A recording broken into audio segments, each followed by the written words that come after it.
జై భీమ్.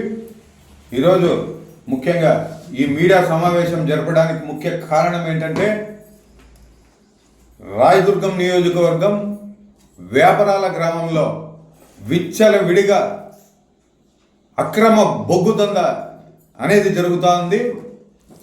అధికారులు, ఫారెస్ట్ అధికారులు కావచ్చు, రెవెన్యూ అధికారులు కావచ్చు, పోలీస్ అధికారులు కావచ్చు, దీనిపైన ఎటువంటి చర్యలు ఇంతవరకు చేపట్టలేదంటే దీని వెనక ఉన్న ఆంతర్యం ఏమిటనేది మాకు అర్థం కావడం లేదు.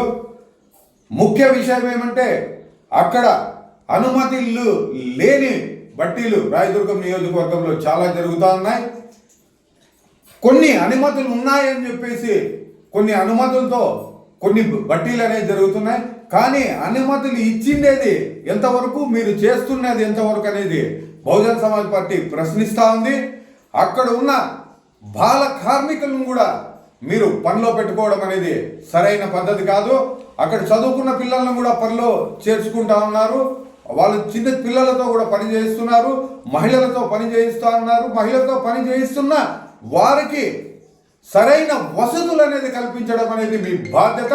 అలాంటిది ఎటువంటి వసతులు కూడా ఈరోజు చేపట్టుకోకున్నట్టు వాళ్ళకి మినిమం ఒక బాత్రూమ్స్ కానీ వాష్రూమ్స్ కానీ ఇలాంటివి ఏమీ కూడా మీరు ఆ సౌకర్యాలు అనేది కల్పించుకోకున్నట్లు, మహిళలు అనేది కూడా లేకున్నట్లు, ఇష్టానుసారం అక్రమంగా మీరు వ్యాపారం చేసుకోవడానికే ముందుకు సాగుతా ఉన్నారు. కానీ అక్కడున్న కార్మికుల పట్ల కానీ అక్కడున్న గ్రామస్తుల పట్ల కానీ కొంచెం కూడా వీరికి ఎటువంటి బాధ్యత అనేది లేదు. ఈ బట్టీల నుంచే వస్తున్న కాలుష్యం వల్ల గ్రామస్తులు ఎంతోమంది, చిన్నపిల్లలు, ఆడపిల్లలు, గర్భవతులు ఎంతోమంది ఊపిరితిత్తి వ్యాధితో ఎంతోమంది ఈరోజు బాధలకు గురవుతున్నారు.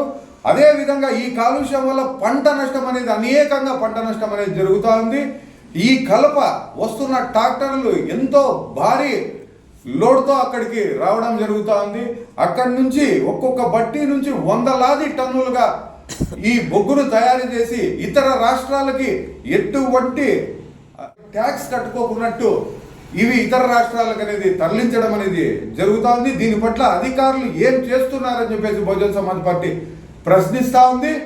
అంతేకాదు మిత్రులారా, ఇది ఇక్కడ పెద్ద ఈ నల్ల బంగారం విషయంలో, నల్ల బంగారం అంటే మన బొగ్గు, ఈ బొగ్గు బట్టీల విషయంలో మనం చూసుకుంటే వందలాది టన్నులు కర్ణాటకకు తరలిపోతా ఉంది, ఇతర ఫ్యాక్టరీలకు తరలిపోతా ఉంది. ప్రభుత్వ ఆదాయానికి వీళ్ళు ట్యాక్స్ పే చేయకోకున్నట్ల అక్రమంగా కర్ణాటక కూడా తరలించడం అనేది జరుగుతుంది. దీనిపైన అధికారులు వెంటనే చర్య తీసుకోవాలని చెప్పేసి బహుజన్ సమాజ్ పార్టీ డిమాండ్ చేస్తాం. పక్షంలో కలెక్టర్ గారి దృష్టికి కూడా మేము అట్టి లేని మీరు చర్యలు తీసుకోని పక్షంలో ఉద్యమ రూపంలో బహుజన్ సమాజ్ పార్టీ సమాధానం చెప్పి తీరుతుందని చెప్పేసి తెలియజేస్తూ జై భీమ్, జై భారత్.